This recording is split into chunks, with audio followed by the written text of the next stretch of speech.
हर हर महादेव भक्तजनों, जय श्री गणेश।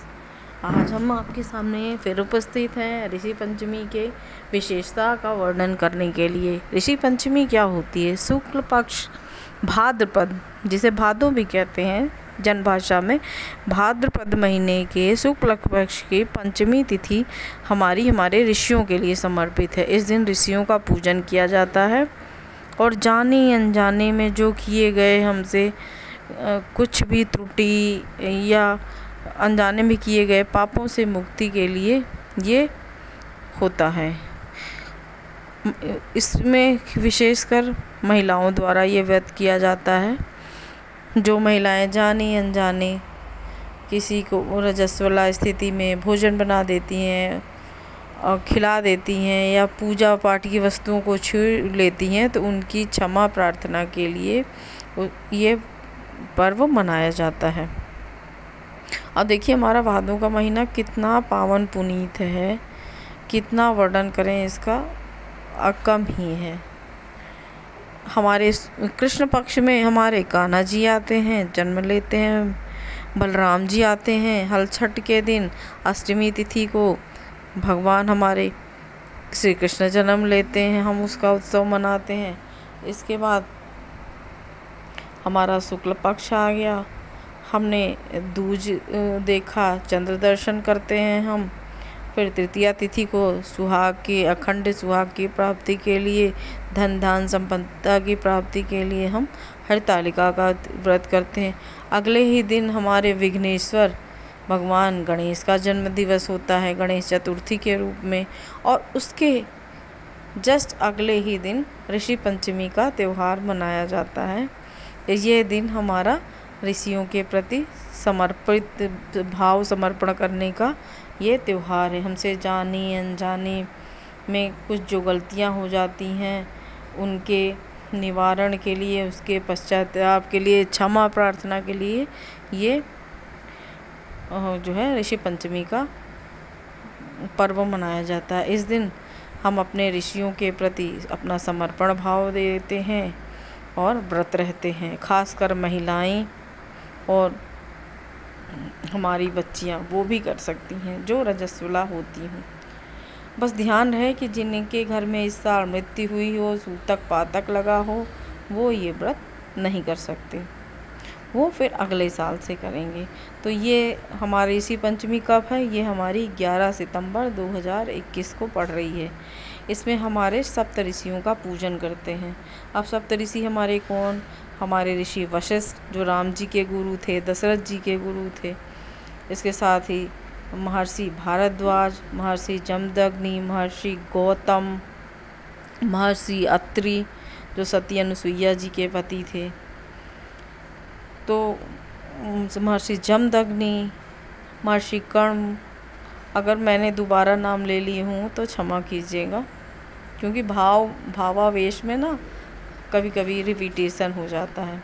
उनके इन सप्त ऋषियों के साथ साथ माता अरुंधति की भी पूजा की जाती है, क्योंकि सप्त ऋषि तारामंडल में ये 7 ऋषियों के साथ हमारी माता जो है अरुंधति की भी पूजन होता है।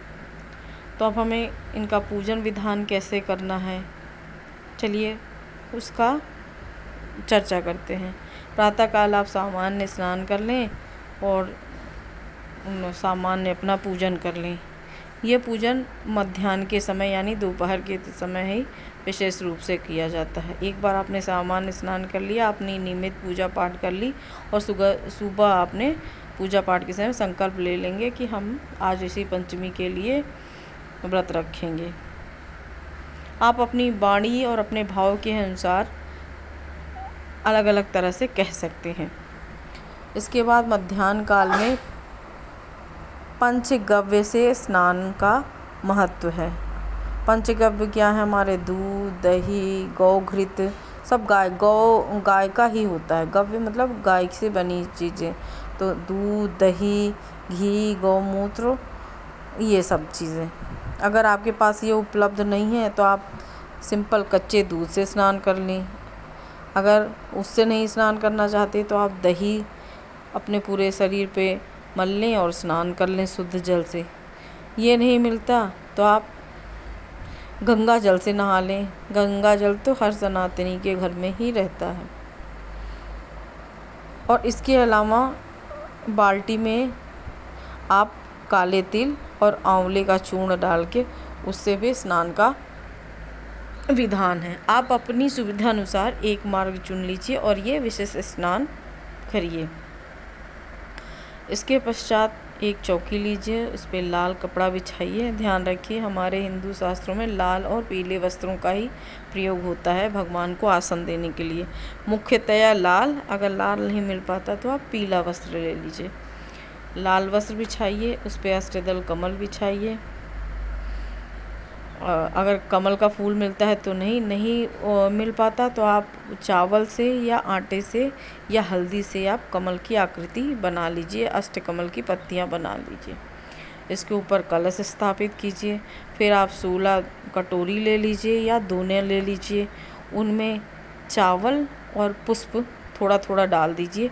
अब हम इसमें अपने 7 ऋषियों की और एक माता अरुंधति के लिए 8 कटोरी या 8 दोने ले लीजिए। उस पर उन सब के अंदर थोड़ा थोड़ा चावल और पुष्प डालिए और आसन दीजिए कि हम अपने ऋषियों को यहाँ आह्वान करें। फिर आप या तो आप गोबर की पिंडी ले लीजिए, नहीं तो आप सुपारी लीजिए और 8 सुपारियाँ आप 8 दोनों में बिठा दीजिए और सप्तऋषियों का आह्वान कीजिए।